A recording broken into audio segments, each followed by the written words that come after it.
bagaimana seorang itu bisa terbebas dari budak dunia, budak hawa nafsu. Maka saya katakan definisi mengikuti hawa nafsu menurut para ulama ada dua. Yang pertama, melakukan sesuatu tanpa dalil agama. Maka apapun yang kita lakukan yang gak ada dalilnya atau menyimpang dari dalil, itu namanya mengikuti hawa nafsu. Kedua, yang disebut mengikuti hawa nafsu adalah ketika kita melakukan sesuatu yang besok di akhirat Anda nggak mampu untuk mempertanggungjawabkan, Anda nggak ngerti apa jawabannya kalau ditanya Allah, itu namanya mengikuti hawa nafsu. Ya, kalau Anda punya duit 10 miliar, itu secara fikih, secara dalil fikih, Anda boleh kok beli tas Hermes yang harga 2 miliar, itu boleh Pak, halal kok duit-duit kita. Tapi pertanyaannya, itu besok di akhirat kalau ditanya sama Allah bisa jawab nggak? Assalamualaikum warahmatullahi wabarakatuh.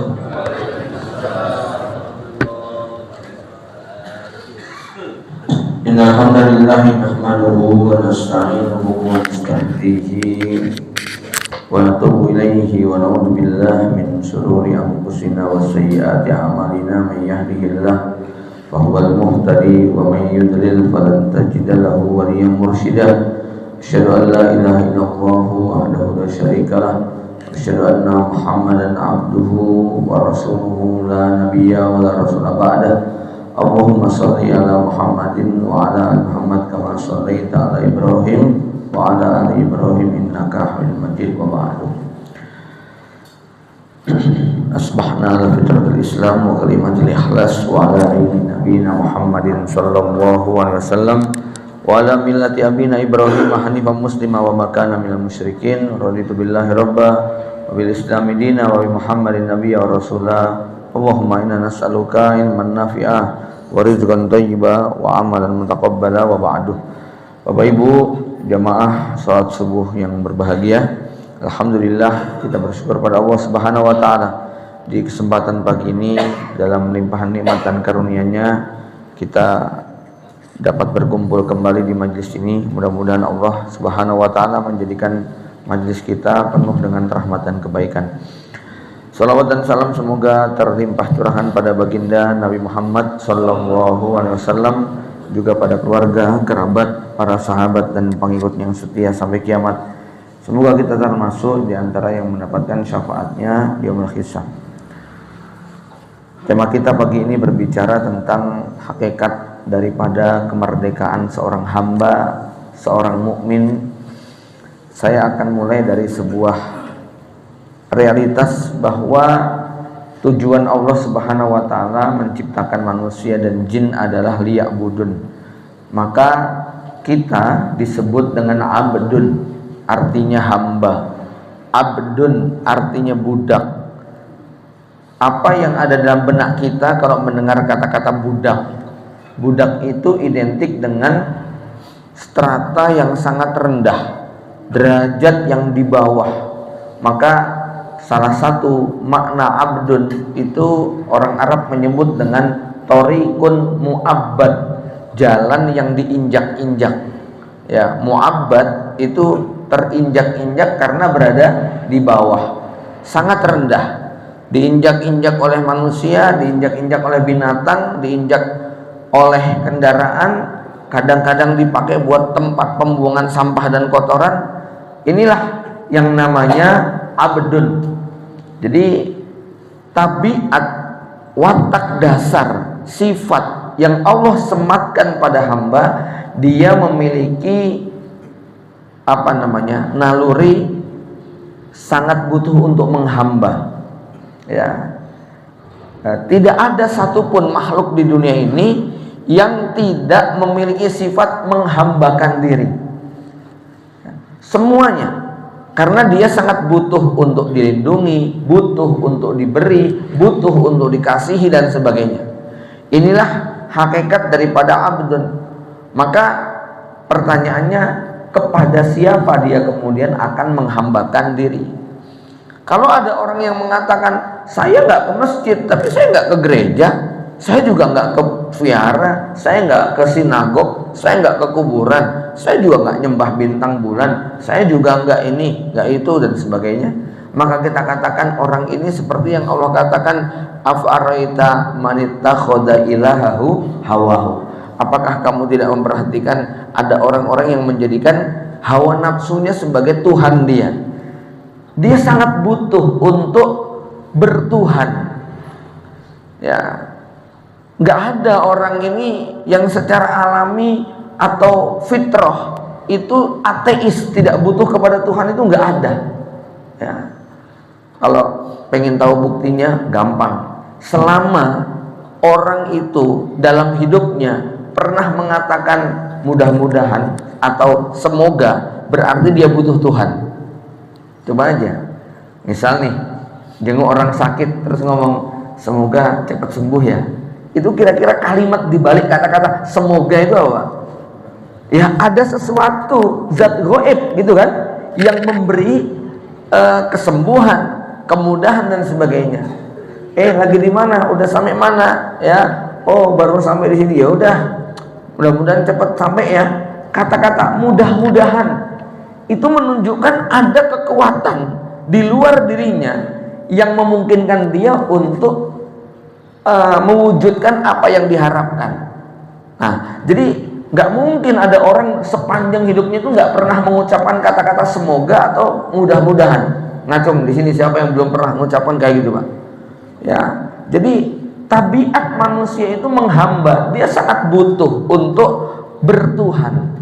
Ya, maka ada satu kisah menarik tentang seorang, ini arkeolog atau apa, dia pernah melakukan penelitian, dia keliling ke berbagai negeri, negara, wilayah, sampai akhirnya pada satu kesimpulan dia mengatakan, saya pernah masuk ke sebuah daerah yang di dalamnya tidak ada pasar, tidak ada toko, tidak ada mall, nggak ada pusat belanja, dan masyarakatnya bisa hidup.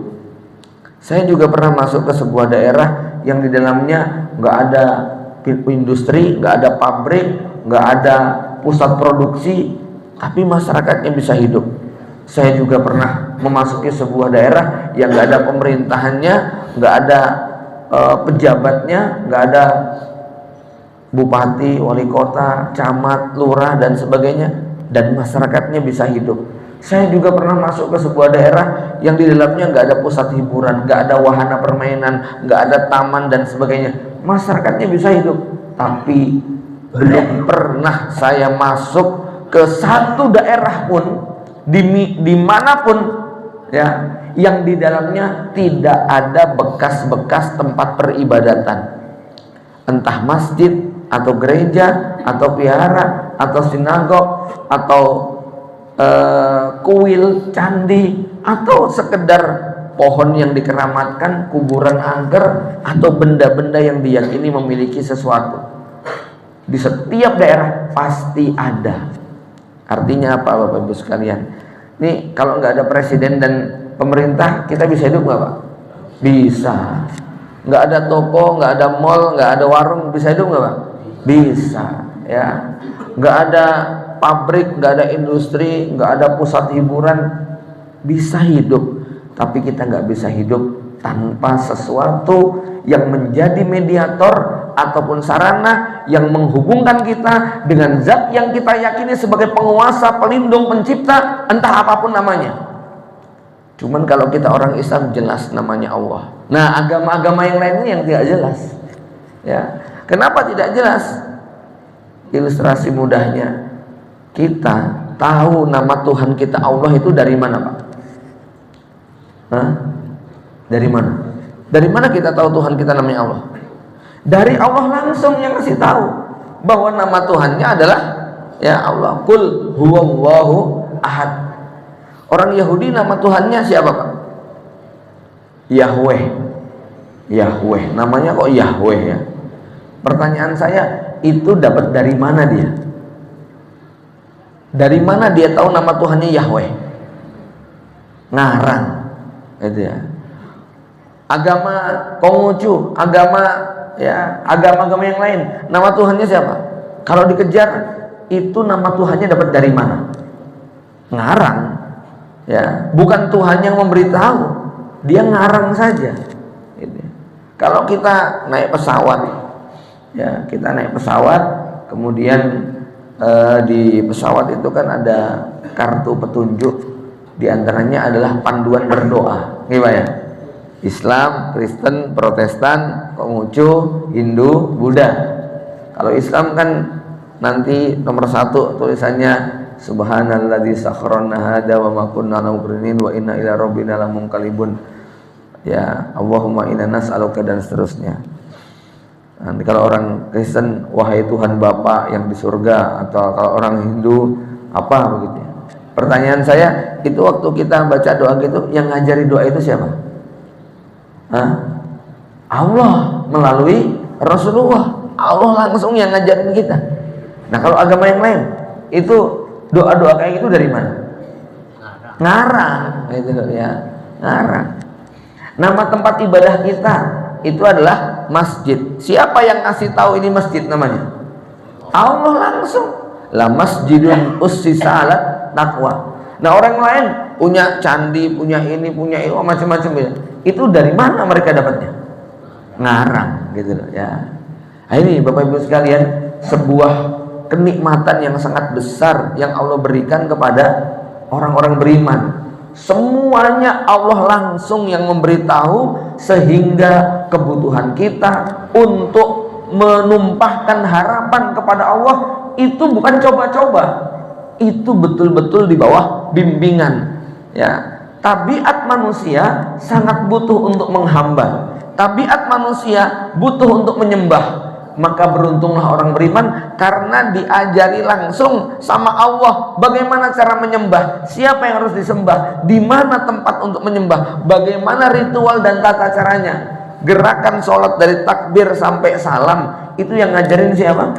Allah melalui utusannya. Lah kalau manusia-manusia yang lain, mereka yang beribadah entah dimanapun tempatnya, dari mana mereka dapat itu? Ngarang ya, Masya Allah ya. Ini Bapak Ibu sekalian ya, nggak ada nikmat yang lebih besar daripada nikmat hidayah gitu ya. Baik, kembali kepada pembahasan bahwa manusia itu tabiatnya adalah menghamba. Nah, kalau kemudian tabiat dasar, kebutuhan dasar untuk menghambakan diri ini nggak ngerti kepada siapa, maka penghambaan dia bisa berujung kepada kebinasaan. Penghambaan dia bisa berakhir dengan kehancuran, kesengsaraan dalam hidup dia. Allah mengajarkan kita untuk menghambakan diri hanya kepada Allah Subhanahu wa taala, bukan karena kepentingan Allah. Allah sama sekali tidak butuh sholat, puasa, ngaji kita. Allah tidak perlu dengan ibadah yang kita lakukan. Sampai Allah mengatakan, seandainya semua manusia dari Nabi Adam sampai manusia terakhir menjelang kiamat, semuanya ibadahnya kayak Rasulullah SAW, semuanya tiap hari nggak pernah maksiat sedikit pun, maka itu tidak menambah secuil pun keagungan Allah Subhanahu wa taala. Jadi kalau saya gambarkan, seandainya nilai keagungan Allah itu ada 100, maka seandainya semua manusia ini ahli ibadah seperti Rasulullah, nggak jadi nambah 101 atau 102, enggak. Sebaliknya kata Allah, seandainya semua makhluk dari awal sampai akhir, dari Nabi Adam sampai manusia menjelang kiamat ya, itu adalah seperti Fir'aun, seperti Dajjal, seperti Abu Lahab, Abu Jahal, maka itu tidak mengurangi secuil pun keagungan Allah. Tidak gara-gara kita kemudian tiap hari mabok lalu nilai keagungan Allah jadi turun ya. Hari ini presiden, pejabat, penguasa itu namanya harum karena masih ada yang apa Pak? Masih ada yang ya menghormati. Nah, kalau mereka sudah nggak milih, kalau mereka sudah merendahkan, ya sudah, nilai apa namanya, apa sih istilahnya ya, popularitasnya, elektabilitasnya langsung merosot, begitu kan ya. Jadi kita ini disebut kaya karena ada yang miskin. Anda pegang duit 100 juta merasa kaya, tapi kalau kanan kirinya itu 100 miliar, Anda jadi miskin mendadak, begitu kan ya. Kenapa disebut ganteng? Ya karena ada yang jelek, begitu kan ya.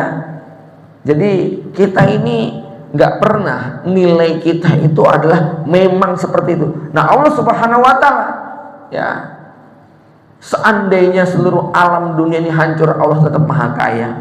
Seandainya alam dunia ini berubah menjadi istana-istana, maha kayanya Allah ya tidak kemudian bertambah gara-gara perbuatan manusia.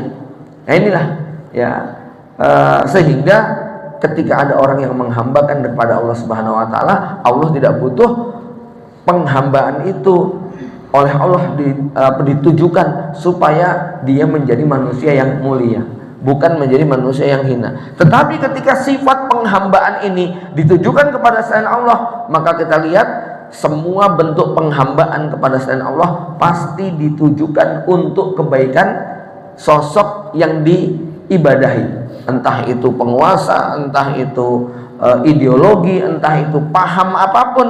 Ketika itu diagungkan manusia, maka sebetulnya itu hanya untuk kepentingan segelintir. Jadi kalau ada seorang penguasa atau apapun membuat aturan undang-undang, pasti itu untuk kepentingan dia yang membuat. Nggak mungkin si pembuat ini nggak bikin undang-undang. Kira-kira kalau ada bos di perusahaan bikin aturan, itu untuk kepentingan siapa? Ya nomor satu bosnya dulu. Nggak mungkin karyawan tuh nggak mungkin ya. Karyawan ya dibuat aturan demi apa? Demi kebaikan bosnya, gitu loh. Ya, itu sudah otomatis. Nah, Allah Subhanahu wa taala membuat aturan buat kita sama sekali tidak berkepentingan, karena Allah tetap mulia yang kemuliaannya tidak berkurang dan bertambah dengan ibadah maupun maksiat manusia. Karenanya jamaah yang dirahmati Allah, disinilah walaupun kita ini statusnya adalah hamba, walaupun hakikat kita adalah budak, tetapi ketika kita hanya memperbudak kepada Allah Subhanahu wa taala, di situ kita akan diberi kebebasan, yaitu kebebasan di dalam jiwa kita. Berbeda dengan manusia, ketika dia menghambakan atau memperbudak dirinya kepada sesama, maka yang terjadi betul-betul belenggu perbudakan. Dia tidak akan pernah punya kebebasan, sebab yang terjadi pada dia sedang melakukan kepentingan untuk manfaat orang lain, bukan untuk dirinya. Ya, berbeda dengan kita menghamba kepada Allah, di mana itu betul-betul yang mendapat manfaat adalah si hamba tadi. Jamaah yang dirahmati Allah, yang kedua,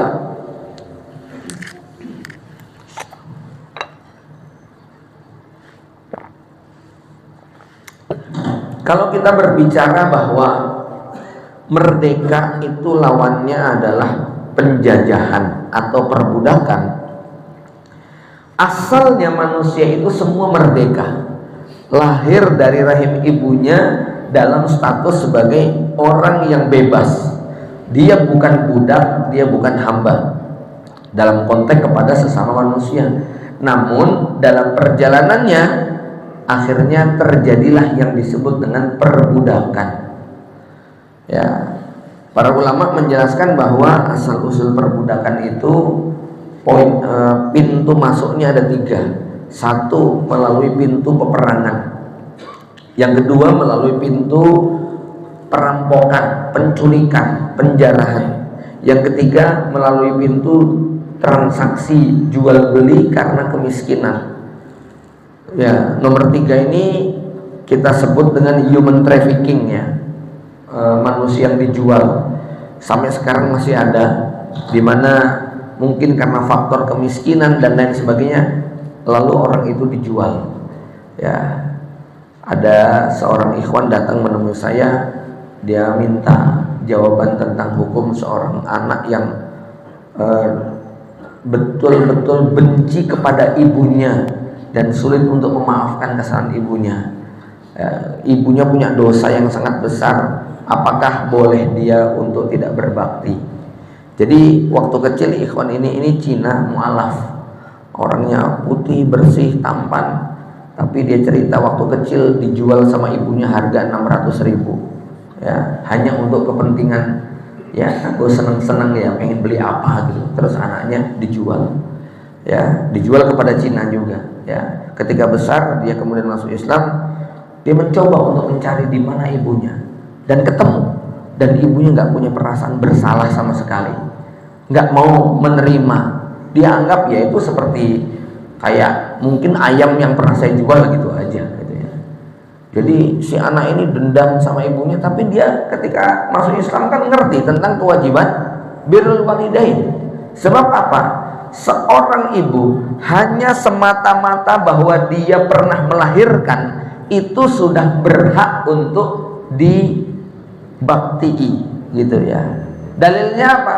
Dalilnya adalah Nabi Isa bin Maryam, begitu dia lahir lalu digendong, lalu diajak jalan-jalan sama ibunya, kemudian orang-orang pada bertanya, kok kamu nggak punya suami sudah punya bayi? Lalu Nabi Isa yang bicara, kata Maryam nih tanya sama dia, gitu loh.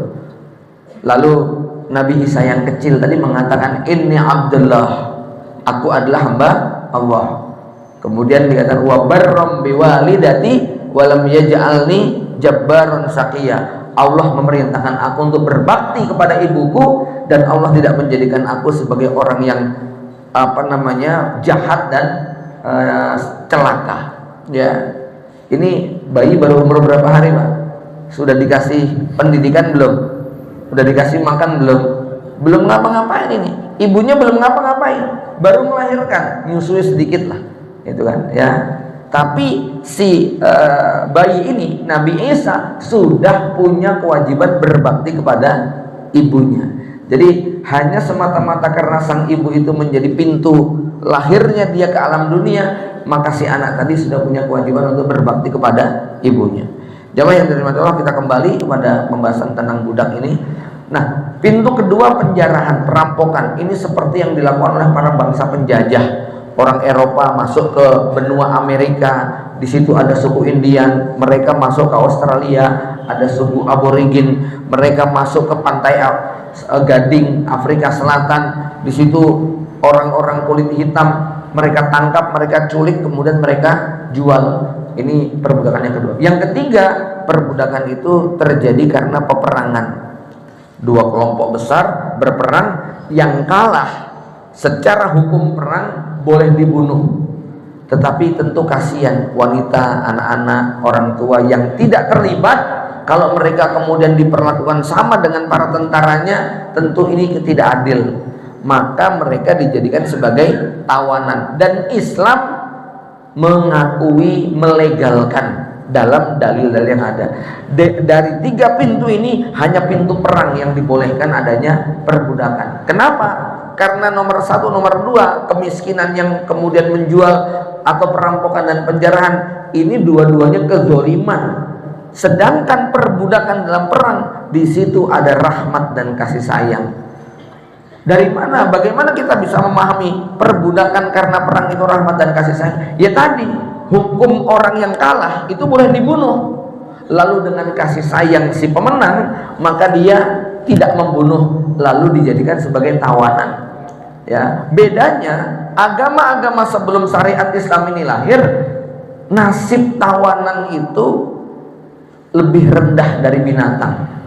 Diperlakukan atau mungkin sama dengan binatang atau bahkan lebih rendah. Nah, ketika Islam datang tidak demikian.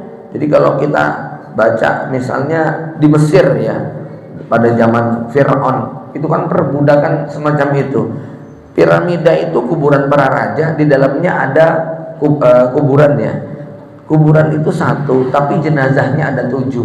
Kenapa kok bisa 7? Ya, yang satu itu mayatnya Fir'aun, yang 6 itu adalah budak-budaknya yang sebelum meninggal dunia, dia ketika sudah merasa akhir hayatnya tiba, udah sakit-sakitan, dia bilang, kamu nanti ikut saya. Dan budak itu hanya bisa bilang sami'na wa ata'na, gak boleh bantah. Jadi posisi kuburannya apa? Si 6 orang ini duduk bersila, tangannya diginikan, yang satu raja Fir'aun tidur terlentang setelah matinya, yang 6 hidup-hidup dikubur. Itu budak zaman dulu begitu. Di zaman Rasulullah kita mengenal sosok Bilal. Ketika ditanya sama Umayyah bin Khalaf, Umayyah waktu itu lagi ngupas apel, ada yang dibuang, kemudian disuruh Bilal ambil, diambil. Lalu kemudian Umayyah mengatakan, apa bedanya kamu dengan apel ini? Apa jawaban Bilal? Enggak ada bedanya Tuan, saya milik Tuan, apel ini juga milik Tuan. Gitu ya. Jadi betul-betul sangat hina sekali. Nah, ketika Islam datang, Rasul mengatakan apa? Hum ikhwanukum, mereka adalah saudara-saudara kalian yang hidup di bawah kekuasaan kalian. Maka barang siapa yang saudaranya berada di bawah kekuasaannya, hendaknya dia tidak memberikan beban di luar kemampuan dan jangan pernah memukulnya. Faman daraba mamlukahu fakaffaratuhu ayyu'tiqahu. Siapa yang memukul budaknya, maka hukumannya adalah wajib untuk dibebaskan. Ya, punya budak ngeyel begitu kan, padahal belinya harga 1 miliar loh Pak. Ya, sekali pukul hilang 1 miliar. Itu kan eman-eman. Artinya apa? Seorang majikan akan hati-hati sekali kalau memiliki budak. Kalau punya budak perempuan, kalau ada yang menuduh bahwa Islam itu menghalalkan perbudakan karena memang semata-mata kepentingan seksual, kita katakan budak itu harganya mahal sekali. Ya, bisa 500, bisa 1 miliar tergantung level kecantikannya. Ya, lah itu kalau kemudian si tuan hanya menggauli sekali karena kemudian bikin kesalahan lalu dipukul, hilang itu 1 miliar. Ya, lebih murah kalau dia melacur barangkali gitu ya. Sama-sama urusan seksual. Maka dalam Islam perbudakan itu dalam rangka memuliakan budak tadi. Kenapa nggak dibebaskan? Tidak semua budak siap dibebaskan. Sebagaimana tidak setiap karyawan sanggup di PHK. Nggak banyak karyawan yang nggak mampu untuk mandiri. Budak itu juga banyak yang nggak siap untuk merdeka. Ya, wong ada orang di penjara dibebaskan tuh minta, "Bok, saya di dalam aja." Ya, di luar berat, di sini makan sehari 3 kali terjamin. Ya, itu kalau di luar saya pusing, mendingan di sini aja. Ada yang kayak gitu, Pak. Budak juga zamannya kayak begitu. Siapa yang nggak senang jadi budaknya Rasulullah? Siapa yang nggak senang jadi budaknya Utsman bin Affan, budaknya Abdurrahman bin Auf? Bukan cuma kebutuhan lahir, bukan cuma makanan, pakaian, tempat tinggal, kebutuhan batiniahnya juga terpenuhi, gitu kan? Ya, siapa yang nggak bangga? Seneng jadi budak orang-orang soleh itu seneng. Ya, maka nggak semuanya itu mau untuk menjadi budak. Anas bin Malik itu betah sekali jadi budaknya Rasulullah awalnya ya. Jadi ini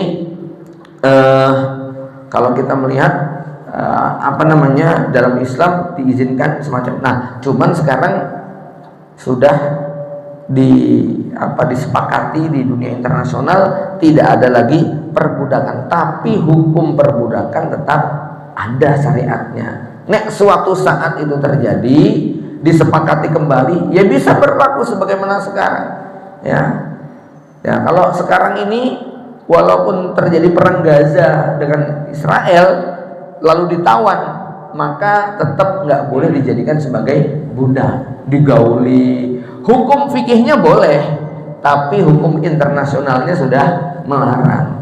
Makanya ketika Syekh bin Bas ditanya waktu terjadi perang Afghanistan, "Syekh, kita dapat tawanan perempuan Rusia, boleh nggak kita gauli?" Kata Syekh bin Bas, boleh. Karena Allah berfirman, "Illa ala azwajihim aw ma malakat aymanuhum." Tapi kemudian direvisi oleh Syekh Abdullah Azab. Beliau mengatakan, jangan sekali-kali kalian menggauli tawanan Rusia yang kita tangkap. Kenapa? Satu wanita mereka Anda gauli, 1000 muslimah kita bisa diperkosa, gitu loh, oleh tentara Rusia. Jadi ini urusannya tentang kemaslahatan. Nah, hukumnya ya seperti itu. Nah, bagaimana kemudian sejarah perbudakan ini berlangsung? Iya, dari zaman Nabi Ibrahim sampai Rasulullah SAW sampai menjelang abad ke-17 itu masih berlangsung. Sehingga dalam hal ini Islam betul-betul memberikan arahan tentang perbudakan dengan cara yang paling manusiawi. Bahwa dia itu nilainya sama dengan harta, iya, tetapi kita tidak boleh untuk menyakitinya. Bahkan syariat Islam datang dengan banyak sekali tawaran tentang keutamaan membebaskan budak. Pelanggaran-pelanggaran syariat itu hukumannya adalah dengan membebaskan budak.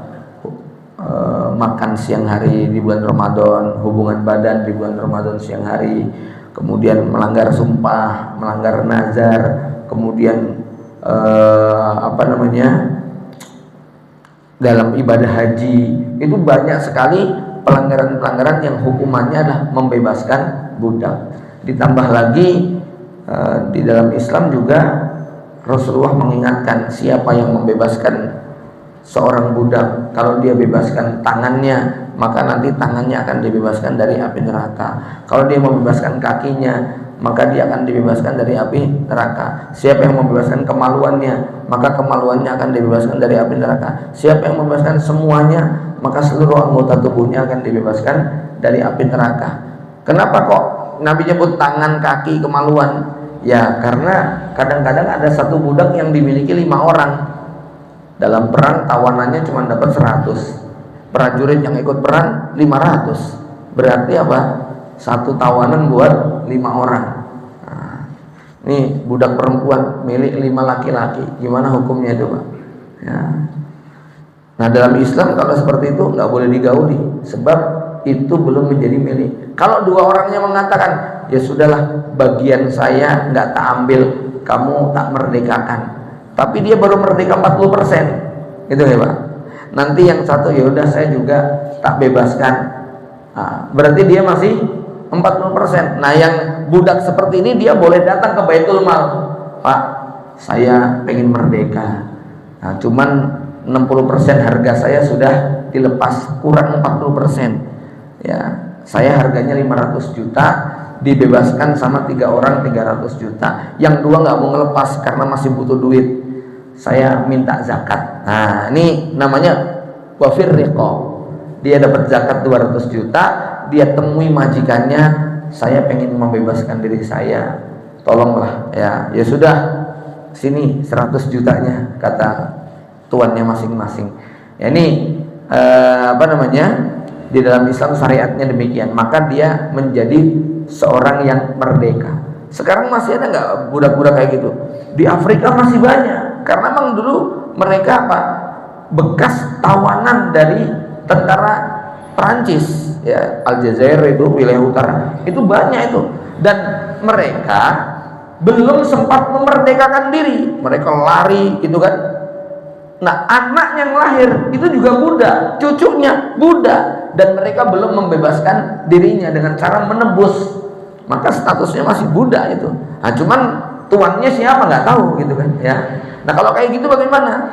Ya mereka hukum asalnya harus menebus dirinya, mengeluarkan harta untuk kemudian menyatakan dirinya bebas, macam itu ya.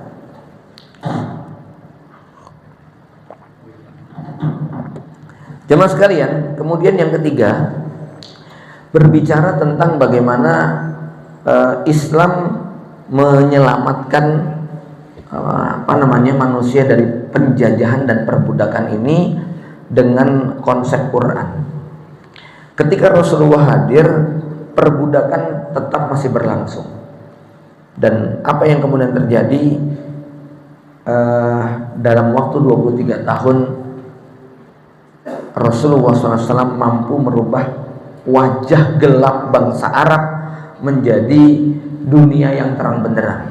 Sampai ada ilmuwan barat mengatakan Muhammad telah berhasil merubah makhluk-makhluk biadab menjadi manusia-manusia beradab. Ya, jemaah rahimakumullah, dalam hal ini sebetulnya misi para nabi dan rasul hampir sama. Kalau kita lihat ada benang merah dari pola yang dimiliki oleh para nabi dan rasul sampai abad ke-21 ini. Apa itu? Mereka semua dikenalkan dengan ilmu dan ibadah. Ya, kita lihat pada zaman Nabi Ibrahim alaihissalam, Nabi Ibrahim membangun Ka'bah dan Baitul Maqdis. Pada zaman Nabi Yusuf alaihissalam, bagaimana Yusuf berdakwah kepada para budak-budak yang ada di penjara.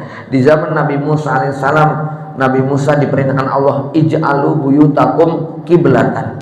Pada zaman Rasulullah SAW sama. Maka ketika Bilal dibebaskan, kemudian para sahabat memberikan ucapan tahniah, selamat ya Bilal, kamu jadi merdeka, kamu gak jadi budak lagi. Apa kata Bilal?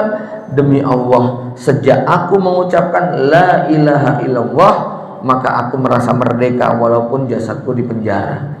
Nah, ayat yang turun pertama kali ini tentang perintah membaca. Ini betul-betul memiliki perubahan total. Kenapa? Rezim di sepanjang sejarah dari zaman Raja Mesir sampai Fir'aun Musa sampai Abu Lahab Abu Jahal, mereka nggak suka kalau rakyatnya pinter. Sebab kalau rakyatnya pinter nanti berontak, nanti protes. Maka judul novelnya Teruslah Bodoh dan Jangan Pintar, gitu kan. Kenapa? Kalau rakyat bodoh itu paling asik, gitu kan. Maka turunnya Iqra bismi rabbikal ladzi khalaq betul-betul merubah peradaban.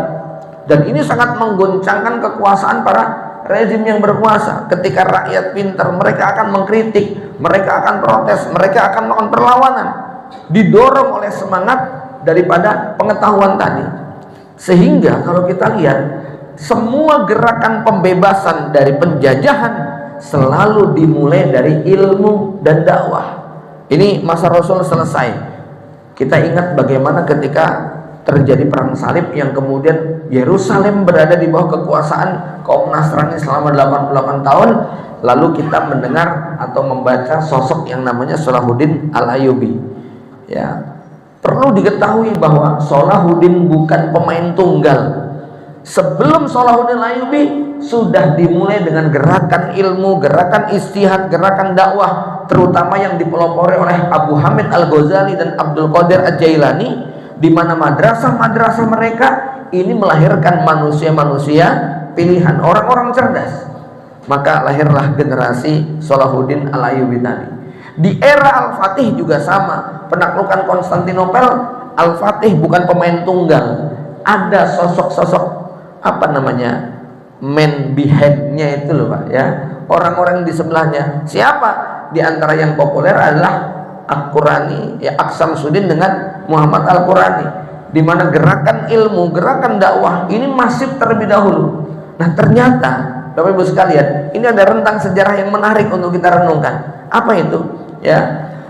Ketika tahun 1571 terjadi perang Levanto di Yunani, 300 kapal Turki itu kemudian berhasil dikalahkan oleh pasukan Barat. 110 ditenggelamkan, 190 ditawan, 30.000 syuhada yang gugur, kemudian yang ditawan entah berapa. Sejak saat itu Turki Utsmani mengalami kemunduran, kemerosotan yang luar biasa, dan akhirnya pada tahun 1924, 11 Maret, Turki Utsmani gulung tikar, sudah tercabut sampai ke akar-akarnya. Ya, perjuangan melawan musuh berakhir, umat Islam sudah tidak punya kekuatan senjata lagi, dan ternyata hal yang serupa terjadi di Indonesia, di mana ketika Cornelis de Houtman masuk ke Indonesia pada 1596, ya, 1591, kemudian dianggap sebagai awal penjajahan terhadap bangsa Indonesia. Perlawanan bersenjata itu terus dimulai. Ya, kita mendengar sosok Imam Bonjol, Teguh Umar, Patimura, siapa lagi, Pangeran Diponegoro yang paling puncak.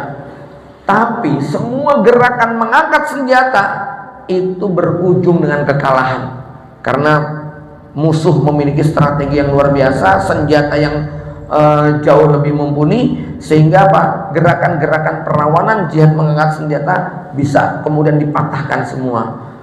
Rasanya mereka sudah hampir nggak punya, karena terakhir yang paling puncak itu Diponegoro.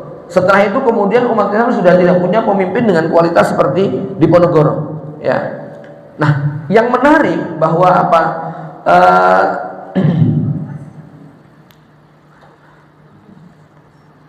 bahwa pada saat itu menjelang runtuhnya Turki Utsmani, menjelang kemerosotan umat Islam, inilah strategi yang dipakai umat Islam. Apa? Mereka banting setir kepada dunia dakwah dan pendidikan. Ya, saya bacakan dalam hal ini angka-angka yang menunjukkan waktu yang berdekatan. Jadi 1924 Turki Utsmani runtuh, itu Ansar Sunnah Muhammadiyah berdiri 1926. Ikhwanul Muslimin 1924, Jamaah Tabligh 1926. Di Indonesia kita menemukan data-data yang menarik. NU berdiri 31 Januari 1926, Muhammadiyah 18 September 1912, Syarikat Islam 1905, Al-Irsyad 1914, Wasiliyah 1930, Gontor September 1926, Al-Khairat 1930, Persis 1923. Jadi pada masa itu para ulama ya, mereka melakukan perubahan pola strategi untuk menyelamatkan umat, tidak hanya dengan mengangkat senjata atau tidak fokus di mengangkat senjata, tapi mereka fokus pada kaderisasi melalui ilmu dan dakwah. Ini yang menjadi bibit ataupun dasar kemerdekaan 1945. Yang seandainya gerakan ilmu dan dakwah itu nggak ada, saya nggak tahu ya bagaimana nasib negeri kita. Logikanya begini, kalau saya tanya, masih ada nggak pengikutnya Pangeran Diponegoro saat ini, Pak? Nah, di mana? Nah, siapa? Nggak jelas. Ada nggak pengikutnya Imam Bonjol di sini? Nggak ada. Ada nggak pengikutnya Teguh Umar? Pengikutnya ya? Atau kalau kita tanya, ada nggak pengikutnya apa namanya, kalau mujahid zaman dulu misalnya, kita mungkin nggak kenal, tapi kalau pengikutnya Imam Syafi'i ada nggak? Pengikutnya Madzhab Hambali banyak nggak? Banyak. Ini ya, ini. Nah kalau di Indonesia sama, pengikutnya Teguh Umar siapa? Imam Bonjol siapa? Tapi kalau saya tanya, pengikutnya Kiai Ahmad Dahlan banyak nggak? Puluhan juta. Pengikutnya Haji Asy'ari puluhan juta. Pengikutnya Hasan, pengikutnya Ahmad Surkati, ya kita akan menemukan angka semacam itu. Jadi ini merupakan sebuah gerakan pembebasan yang dimulai dari apa? Ilmu dan dakwah. Saya teringat jadi dengan Jepang yang pada 3 hari sebelum Indonesia merdeka, Hiroshima Nagasaki dibombardir, 110.000 nyawa jadi korban. Maka pemerintah Jepang kemudian apa? Mengumpulkan apa namanya, sisa-sisa guru yang masih hidup, guru TK, SD, SMP, SMA, sampai kemudian mungkin dosen rektor. Lalu mereka diajak rembukan, diajak rapat bagaimana cara membangun negara. Hasilnya nggak nyampe 50 tahun mereka menjadi negara adidaya. Nah yang paling menarik Taliban, Bapak Ibu sekalian, 1987 ketika Rusia menganeksasi Afghanistan, terjadi jihad mengangkat senjata yang akhirnya kemudian kita mengenal gerakannya Burhanuddin Rabbani, Ahmad Shah Mas'ud, Rasul Sayyab, kemudian apa namanya, Hekmatyar, Golbuddin Hekmatyar. Ini mereka punya faksi-faksi gerakan jihad yang sangat luar biasa, sampai akhirnya kemudian Rusia hengkang pada 1991. Lalu kemudian naiklah kekuasaan apa namanya, pemerintahan Burhanuddin Rabbani.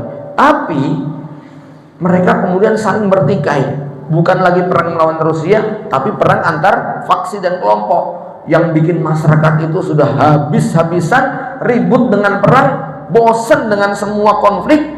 Tiba-tiba ada seorang ustadz guru ngaji namanya Mullah Muhammad Umar, mantan veteran jihad Afgan yang matanya buta sebelah, yang kemudian tiap hari aktivitasnya apa? Ngaji, dikumpulin majelis taklim begini. Kemudian mereka, Mullah Umar mengajari mereka. Lalu jumlahnya yang cuma 30 naik jadi 50, naik jadi 300. Gerakan mereka disebut gerakan kaum santri. Namanya Taliban. Tolib itu artinya santri. Gerakan ini nggak berhenti di ngaji. Mereka juga menegakkan amar ma'ruf nahi mungkar. Tidak sibuk dengan politik praktis, tidak sibuk dengan masalah kekuasaan yang sifatnya praktis tadi, tapi fokus untuk penegakan syariat. Karena walaupun presidennya itu mencoba untuk menegakkan syariat Islam, perampokan, perkosaan, pembunuhan, penculikan di Afghanistan masih marak. Warga tidur dengan senjata yang menjadi bantalnya, nggak ada keamanan. Ya, maka gerakan Taliban ini kemudian mengedukasi masyarakat sampai akhirnya para perampok itu ketakutan, dan pada tahun 1996 Kabul berhasil direbut oleh Taliban. Taliban berkuasa dari tahun 1996 sampai 2001, cuma 5 tahun. Kemudian WTC meledak, Amerika ngamuk, Taliban dituduh sebagai pelindung Osama bin Laden. Akhirnya Taliban 2001 turun gunung, dakwah lagi, ngaji lagi, taklim lagi. Berapa lama? 20 tahun. Agustus 2021 kemarin mereka berhasil masuk ke Kabul tanpa pertumpahan darah. Ya, Yusuf Kala bilang Taliban dulu beda dengan sekarang. Sekarang terpelajar, sekarang lebih cerdas, sekarang sangat moderat. Mereka bisa berdialog. Nah ini gerakannya gerakan ilmu lagi-lagi Pak ya.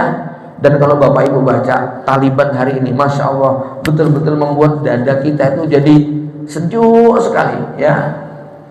Sirajuddin Haqqani, yaitu anaknya Jalaluddin Haqqani di zaman pemerintahan tahun 991 itu ya. Itu waktu WTC meledak dia masih kelas 6 SD. SMP sudah jadi buronan, SMA dia sudah jadi tawanan. Kemudian ketika terjadi pertukaran tawanan, dia termasuk yang dibebaskan, berangkat ke Qatar belajar diplomasi. Dan Masya Allah ketika kemarin Kabul jatuh ke tangan Taliban, dia kembali lagi ke Afghanistan. Dia cerita bagaimana kemudian apa, ini yang dulu nangkep saya, ini yang memenjarakan saya, ini yang menyiksa saya, bla bla bla. Tapi dia mengatakan apa? Dia sebagai juru bicaranya Taliban, dia bilang, mereka dulu musuh kami, mereka dulu lawan kami, tapi hari ini mereka menjadi rakyat kami. Kami hari ini wajib melindungi mereka, mengayomi dan menyantuni mereka. Nggak ada dendam kusumat lagi. Kita sudah capek perang, ayo kita bangun negara ini dengan ilmu, dengan dakwah, dengan macam-macam ya. Maka Masya Allah ya, 6 bulan sebelum Ashraf Ghani itu hengkang dari Afghanistan, PNS Afghanistan tuh gajinya nunggak 6 bulan Pak ya. Karena apa? Rezim Ashraf Ghani itu korup semuanya, dana dari Amerika diembat semuanya. Amerika kesel juga ngasih makanan, ngasih uang, habis karena dikorupsi oleh rezim ini. Nah, tapi ketika Taliban berkuasa, yang berkuasa apa? Orang ahli ilmu semua, yang berkuasa ulama. Jadinya bagaimana? Jenderal-jenderal Taliban yang berkuasa hari ini itu gajinya cuma 3 juta, 4 juta ya. Polisi-polisinya gajinya di bawah UMR kita Pak. Dan itu mereka sudah bersyukur banget, dikasih fasilitas mobil butut, dikasih fasilitas rumah sederhana. Jawabannya, kami biasa tinggal di tenda-tenda, nginep di rumah itu maksimal 3 hari, harus pindah tempat. Sekarang dapat fasilitas kayak gini, ini udah kebanyakan gitu loh Pak. Jadi Masya Allah ya, dalam waktu berapa bulan tunggakan gaji PNS dibayar semua sama Taliban. Dalam hitungan kurang dari 2 tahun utang luar negeri dilunasi ya, rampung. Kemudian pembangunan hari ini Masya Allah, pokoknya kalau antum mengikuti akun-akun tentang Afghanistan betul-betul sangat nyes gitu Pak ya. Dan Maulawi Akhundzada, Hibatullah Akhundzada mulai mengumumkan penegakan syariat Islam secara totalitas. PNS semua wajib sholat berjamaah di masjid. Hukum-hukum syariat mulai, nggak langsung loh Pak, nggak langsung potong tangan, enggak, edukasi dulu. Nggak boleh rezim berganti langsung potong tangan, cambuk nih, bukan, nggak boleh, nanti dulu. Karena dalam Islam salah satu bentuk dari penegakan syariat Islam kadang-kadang harus menunda pelaksanaan syariat. Itu yang disebut dengan melaksanakan syariat Islam.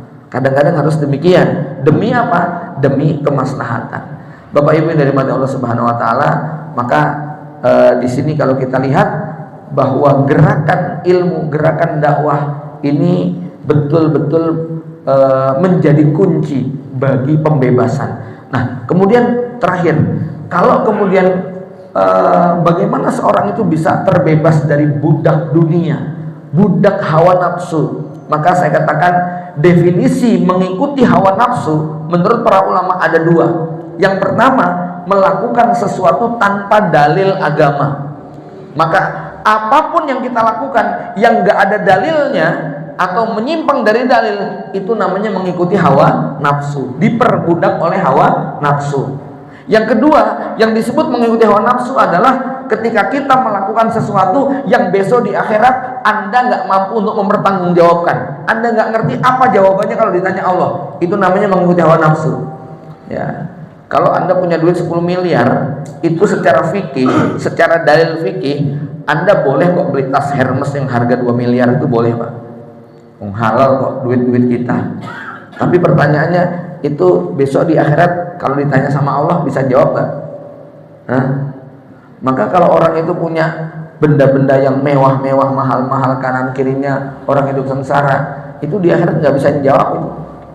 Punya kolektor Moge 15 yang harganya 1, gitu kan ya, mengkor di itu secara fikih ada dalilnya, maksudnya boleh, halal, tapi besok di akhirat bisa jawab nggak orang kayak begitu? Nggak bisa jawab. Maka ya kembali lagi bahwa menundukkan hawa nafsu budak dunia ini adalah dengan ilmu, dengan tazkiyah.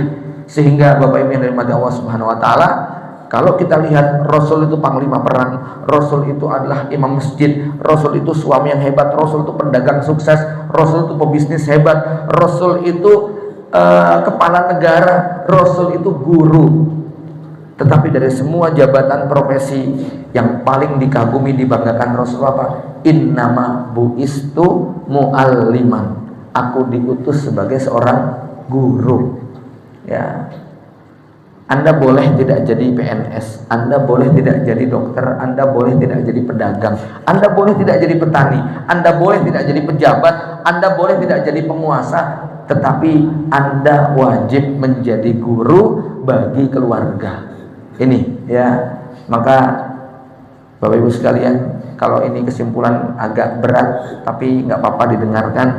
Kalau ada di dalam rumah tangga kita punya anak, kok nggak ada satupun dari anak kita yang jadi guru ngaji, kayaknya jariahnya berhenti, Pak. Wis rampung itu Pak, hidupnya, Pak. Ya, sebab Rasul mengatakan khairukum man ta'allamal Qur'ana wa 'allamahu. Allah berfirman, wa man ahsanu qaulan mimman da'a ila Allah.